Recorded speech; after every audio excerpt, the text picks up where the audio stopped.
3 milliards 950 millions d'euros par an. C'est le prix auquel on paye l'ensemble des chaînes de radio et télévision publiques. Et si vous pensez que ça vous concerne pas parce que vous payez pas d'impôts, rassurez-vous, ça vous concerne parce que le prélèvement est fait directement sur la TVA. Donc quand vous faites vos courses et que vous achetez par exemple 2 € de kilo de pommes de terre, eh ben il y a toujours 1 ou 2 centimes qui partent directement dans les salaires d'employés de France 2 ou de France Inter par exemple. Chaque année, notre contribution est estimée à environ 140 € par personne, ce qui représente à la fin quand même un joli pactole. À peu près 4 milliards d'euros par an, une somme considérable qui, à titre de comparaison, correspond à peu près 91% du budget du ministre de la Culture, ou 4000 écoles par exemple. Ok, mais à quoi il sert tout cet argent ?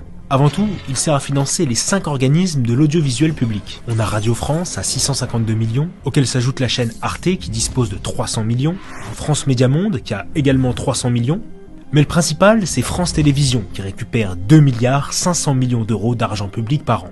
Et bien malgré ces chiffres, malgré ce don des Français, France Télévisions arrive au prodige de perdre de l'argent. Oh oui, vous avez bien entendu, ils perdent de l'argent. C'est tellement à peine croyable qu'il va falloir qu'on décortique tout ça.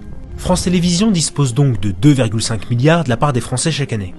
Cette somme, elle n'a pas besoin d'être remboursée, c'est une sorte de bonus, un sacré bonus pour faire tourner la boutique. Bien, sauf que cette somme ne suffit pas, ils ont des frais supplémentaires qui s'élèvent à environ 700 millions d'euros. Et ben ces 700 millions de frais supplémentaires, ils n'arrivent pas à les rembourser. France Télévisions produit tellement peu d'argent chaque année que depuis plusieurs années de suite, ils enregistrent un déficit de 40 millions en 2025 par exemple. Et ce chiffre serait en vérité réduit parce que d'après Jean-Jacques Cordival, le secrétaire général du syndicat de l'audiovisuel, il serait en fait bien plus important.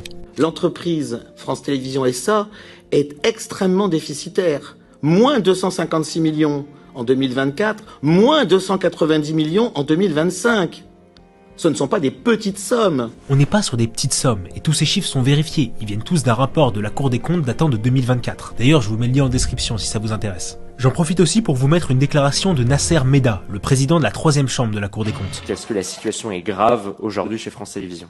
Oui, la situation est critique. Elle est critique, en tout cas, et elle peut devenir plus que délicate à partir de 2026. Donc il y a vraiment urgence. Il y a urgence. Je tiens quand même à rappeler que si France Télévisions était une entreprise privée, c'est-à-dire qu'elle ne touchait pas d'argent public, c'est pas de 40 millions qu'il serait déficitaire, mais de 2,5 milliards. Bref, si vous trouvez comme moi déjà ça stupéfiant qu'avec une aide aussi colossale, ils arrivent quand même à perdre de l'argent, la réponse à la prochaine question risque d'encore plus vous déranger.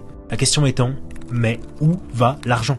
Alors on va commencer par les salaires, et je vous demande de bien vous tenir parce que là, les chiffres que vous allez entendre sont absolument tous certifiés par la Cour des comptes. Dans son rapport du 14 octobre 2024, consacré à Radio France, la Cour des comptes nous dit que le salaire moyen d'un employé de Radio France est de 72 000 € par an. 72 000, ce qui les place dans les 9% des Français les mieux payés. Mais attendez, ça c'est que la moyenne. Quand on monte dans la hiérarchie, c'est autre chose. L'audiovisuel public, c'est une trentaine de directeurs qui gagnent tous plus de 200 000 € à l'année. À titre de comparaison, président de la République, c'est 180 000 €.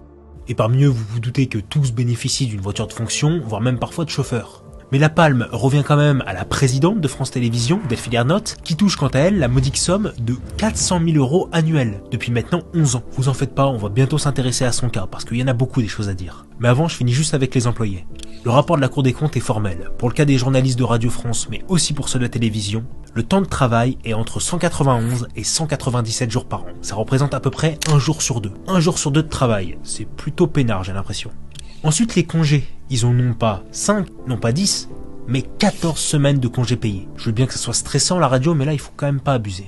Pour le temps de travail, on est sur un 35 heures semaine, mais là où ça devient encore plus intéressant, c'est quand on regarde les biens immobiliers de France Télévisions. Alors, on a un château en Dordogne avec son parc de 115 hectares, auquel ils ont ajouté ces dernières années une piscine aux frais du contribuable qui s'élève à 1 million d'euros sur fonds publics. Après, vous me direz qu'avec 14 semaines de congés payés, il faut bien s'occuper, non ? Sinon on a quoi ? On a un immeuble en banlieue parisienne, on a des résidences de vacances à Cannes et à Trouville. Sympa d'avoir de l'argent public, non ?